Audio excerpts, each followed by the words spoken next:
Hey guys, I'm Bill from GCFLearnFree.org, and today I want to talk about the sharing economy. Now, what do I mean by that exactly? Well, the sharing economy is a general term that's applied to a whole bunch of different tools. A really good example of this is eBay. eBay allows people to sell items they no longer need and makes it easy for other people to buy them. eBay acts as a go-between or middleman in this situation. They make it easier for these people to find one another. So the sharing economy is based around this idea, and it takes it one step further. Some really good examples of this include Uber and Lyft. These are smartphone apps that work basically like a taxi service, but there are no actual taxi drivers involved. On the one hand, you have someone who's looking for a ride, and on the other you have someone with a car who is willing to drive that person around for a set price. Just like eBay, Uber and Lyft act as a go-between in this situation.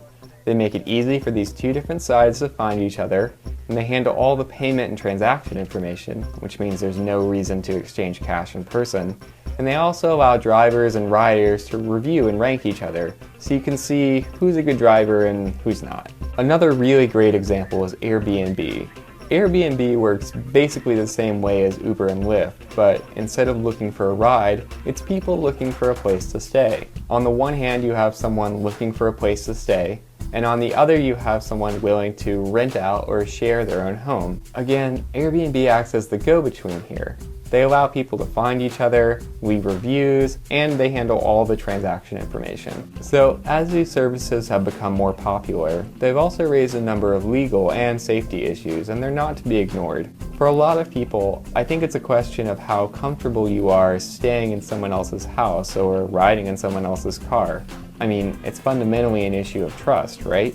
Personally, I know I felt the same way before I used a service like this, and when I first got started, I took a lot of time reading reviews really carefully and just trying to get a sense of what to expect. After I'd used them a few times, I felt a lot more comfortable and felt like these are really tools I could use in my everyday life. I think the internet is a really powerful tool for connecting people and helping them to trust one another.